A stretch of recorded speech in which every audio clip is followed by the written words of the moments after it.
जय हिंद दोस्तों, स्वागत है आप सभी का एक बार फिर से हमारे इस न्यू करंट अफेयर सेशन में। आज के सेशन में हम चर्चा करने वाले हैं कि कैसे चाइना की दादागिरी पर लगाम कसने के लिए उसे ब्रह्मोस मिसाइल से चौतरफा घेरने की तैयारी की जा रही है।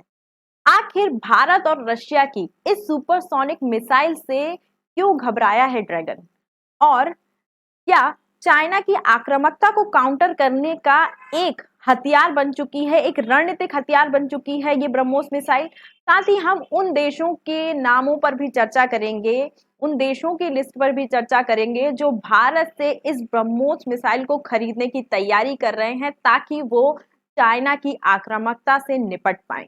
इन सभी चीजों पर आगे बात करने से पहले मेरी आपसे एक छोटी सी रिक्वेस्ट है, अगर आप हमारे चैनल पर नए हैं तो चैनल को सब्सक्राइब कर लीजिए, वीडियो को लाइक कर दीजिए, क्योंकि जितने लोग भी वीडियोस देखते हैं बहुत कम लोग होते हैं जो चैनल को सब्सक्राइब करते हैं। तो चलिए स्टार्ट करते हैं। दक्षिण चीन सागर में चाइना की आक्रामकता से उसके जो पड़ोसी देश है वो बहुत ज्यादा परेशान हो चुके हैं।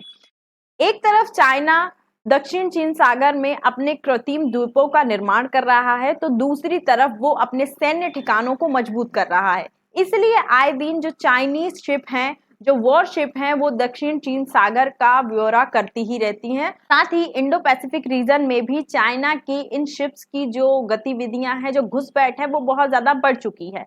अब चाइना के जो पड़ोसी देश हैं जो दक्षिण चीन सागर में उपस्थित है, वो अपनी सुरक्षा के लिए भारत से मदद मांग रहे हैं। देखिए, ये है एशिया का मैप, और ये जो आपको पार्ट दिख रहा है समुद्र का, इसे हम दक्षिण चीन सागर के नाम से जानते हैं। अब इस दक्षिण चीन सागर में साउथ चाइना सी में बहुत सारे देश उपस्थित हैं, और ये सारे जो देश हैं वो चाइना की आक्रामकता से बहुत ज्यादा परेशान हैं। ठीक है, ये जो चाइना है यहाँ पर, उसकी आक्रामकता से ये सभी देश बहुत ज्यादा परेशान हैं। इसीलिए ये अपनी जो सैन्य ताकत है वो बढ़ा रहे हैं ताकि वो चाइना की इस दादागिरी को काउंटर कर पाए, और चाइना जो भी डिसीजन लेता है, इस क्षेत्र में घुसपैठ करता है, उन सभी गतिविधियों पर लगाम कस पाए। इसी वजह से जो फिलीपींस है वो पहले से ही भारत से एक डील कर कर ब्रह्मोस मिसाइल खरीद चुका है, जिसकी पहली खेप की डिलीवरी ऑलरेडी फिलीपींस को की जा चुकी है। अकेला फिलीपींस ही नहीं है, बहुत सारे ऐसे देश हैं जो किसी ना किसी रूप से चाइना से कनेक्टेड हैं, वो सभी ही चाइना से बहुत ज्यादा परेशान हो चुके हैं। इसमें वियतनाम और इंडोनेशिया का नाम भी शामिल है। इसी वजह से वियतनाम ने भी ये फैसला किया है कि वो भारत से ब्रह्मोस मिसाइल खरीदेगा। साथ ही इंडोनेशिया भी इस बात पर विचार कर रहा है कि वो भी अपनी सैन्य ताकत को बढ़ाने के लिए ब्रह्मोस मिसाइल को अपने सैन्य बेड़े में शामिल कर ले। आप यहाँ देख पा रहे हो कि कैसे साउथ चाइना सी के 3 इंपॉर्टेंट देश चाइना की आक्रामकता से परेशान होकर अपनी सैन्य ताकत को बढ़ाने के लिए भारत से ब्रह्मोस मिसाइल खरीदने की तैयारी कर रहे हैं। एक ने खरीद ली है, 2 तैयारी कर रहे हैं। भारत और वियतनाम के बीच ब्रह्मोस मिसाइल को लेकर लगभग $7 मिलियन की डील साइन हो सकती है। इससे जो भारत का डिफेंस एक्सपोर्ट है वो बूस्ट अप हो सकता है। और अगर भारत और वियतनाम के बीच ये डील हो जाती है तो भारत और वियतनाम के जो सैन्य संबंध हैं, जो रक्षा संबंध हैं, वो बहुत ज्यादा मजबूत हो सकते हैं। भारत और फिलीपींस के बीच ब्रह्मोस मिसाइल को लेकर जो डील हुई थी, उस डील के तहत भारत ने ब्रह्मोस मिसाइल की पहली खेप फिलीपींस को ऑलरेडी डिलीवर कर दी है, और वो ऐसे समय में डिलीवर की गई है जब चाइना और फिलीपींस के बीच बहुत ज्यादा टेंशंस थी। वियतनाम के साथ तो भारत ब्रह्मोस मिसाइल के लिए $7 मिलियन की डील करने के लिए तैयारी कर रहा है। इसी बीच जो इंडोनेशिया के राष्ट्रपति हैं वो रिपब्लिक डे के मौके पर भारत आने वाले हैं। इस बीच भारत और इंडोनेशिया के बीच कई समझौते हो सकते हैं। इसमें से एक समझौता ब्रह्मोस मिसाइल को लेकर होने वाला है।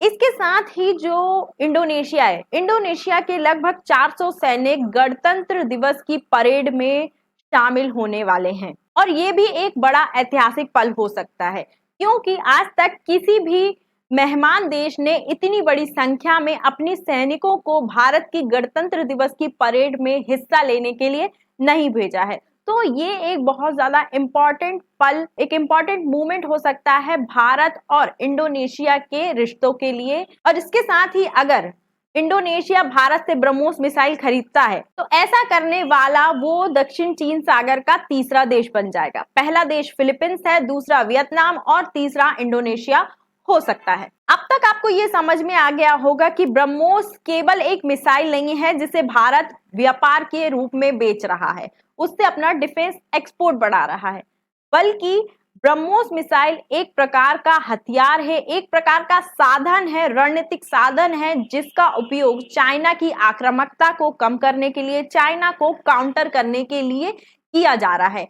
इसी वजह से जो दक्षिण चीन सागर के देश हैं वो इस मिसाइल को खरीदने में रुचि दिखा रहे हैं तथा इन देशों को भारत इस मिसाइल को बेचकर उन्हें सैन्य रूप से मजबूत कर रहा है ताकि वो चीन के हर एक कदम का, हर एक चालबाजी का, हर एक घुसपैठ का जवाब दे पाए। हम सब जानते हैं कि चाइना के जो शिप हैं उनकी घुसपैठ दक्षिण चीन सागर हो या फिर हिंद प्रशांत क्षेत्र हो, उसमें बहुत ज्यादा बढ़ गई है।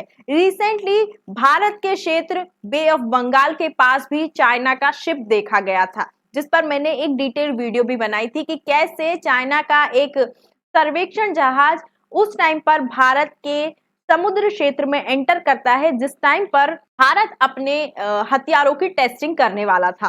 ठीक है, तो इस प्रकार की जो चालबाजियां हैं डेटा एकत्रित करने की, अब मान लीजिए वो टेस्टिंग के टाइम पर वो जहाज वहां पर घुसपैठ किया था तो हमारी जो टेस्टिंग हुई है उससे रिलेटेड जो डेटा है वो चाइना ने जरूर एकत्रित किया होगा, कलेक्ट किया होगा। अब उसका उपयोग वो अपने बेनिफिट के लिए कर सकता है और भारत के खिलाफ कर सकता है। तो इस प्रकार की जो चालबाजी है वो चाइना बहुत ज्यादा कर रहा है, इस प्रकार की जो गतिविधियां है वो चाइना की बढ़ गई है और यही कारण है कि जो चाइना से सटे हुए देश हैं वो चाइना से बहुत ज्यादा परेशान हो चुके हैं। तो भारत मिसाइल बेचकर केवल व्यापार ही नहीं कर रहा बल्कि उन देशों को अपने पैरों पर अपनी सुरक्षा के लिए खड़ा कर रहा है जो चाइना से परेशान हो चुके हैं और अपनी सुरक्षा के लिए वो भारत से मदद की गुहार लगा रहे हैं। वहीं अगर हम भारत की बात करें तो भारत से भी चाइना की सीमा लगती है और गलवान घाटी हो, लद्दाख हो, यहाँ पर चाइना के साथ सीमा विवाद भारत का चल रहा है क्योंकि चाइना की ओर से बहुत बार घुसपैठ की जाती है भारतीय क्षेत्र में। इसी वजह से भारत ने अपनी इस सुपरसोनिक मिसाइल को लद्दाख जैसे क्षेत्रों में तैनात करके रखा है। लेकिन अगर हम इस बात पर चर्चा करें कि क्यों ब्रह्मोस मिसाइल को लेकर चाइना इतना ज्यादा टेंशन में रहता है, तो उसके पीछे है ब्रह्मोस मिसाइल की खासियत। ब्रह्मोस मिसाइल की रेंज की अगर हम बात करें तो इसकी रेंज 290 से लेकर 400 किलोमीटर के आसपास है। ठीक है, और इस प्रकार की सुपरसोनिक क्रूज मिसाइल में ये दुनिया की सबसे ज्यादा शक्तिशाली क्रूज मिसाइल है और तो और ये अमेरिका की टॉम हॉक मिसाइल को भी पीछे छोड़ देती है। इसमें एक बहुत ही खास टेक्नोलॉजी मैन्यूवरेबल का भी यूज किया गया है। इस टेक्नोलॉजी के चलते अगर टारगेट अपना रास्ता बदल लेता है तो ये जो मिसाइल है ब्रह्मोस मिसाइल भी अपना रास्ता बदल लेती है, ठीक मधुमक्खी की तरह। अगर मधुमक्खी किसी आदमी या किसी इंसान के पीछे पड़ जाती है तो भले ही जो इंसान है वो कितना भी रास्ता बदल ले, मधुमक्खी उसका पीछा नहीं छोड़ती। उसी प्रकार से ये ब्रह्मोस मिसाइल भी है। ये ब्रह्मोस मिसाइल एक बार किसी टारगेट को पीछे पड़ जाए तो उसको हिट करके ही मानती है।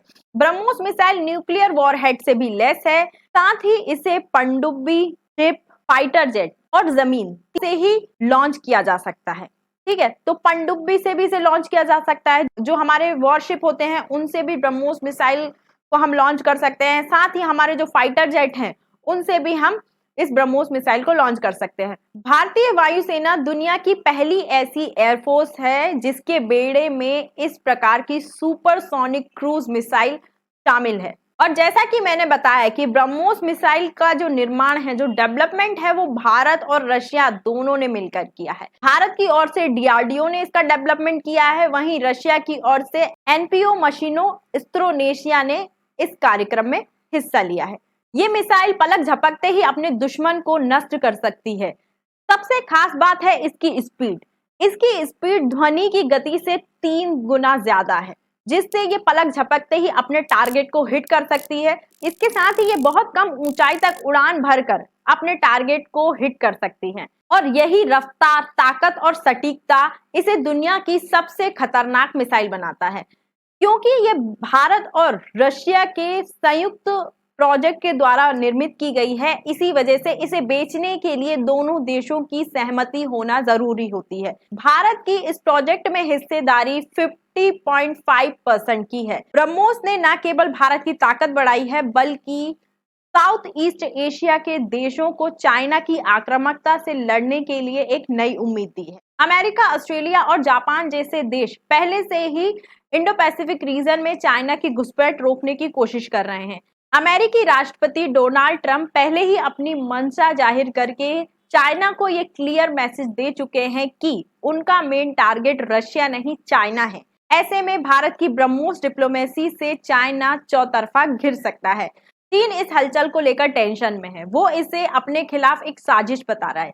लेकिन सच बात तो ये है कि जिस प्रकार की विस्तारवादी चाइना की नीति है, उससे सभी उसके जो पड़ोसी देश हैं वो परेशान हो चुके हैं और चाइना ने सभी देशों को मजबूर किया है अपनी सैन्य ताकत को बढ़ाने के लिए। और चाइना की नीतियां ही वो कारण है जिससे साउथ ईस्ट एशिया में आज हथियारों की होड़ मची हुई है।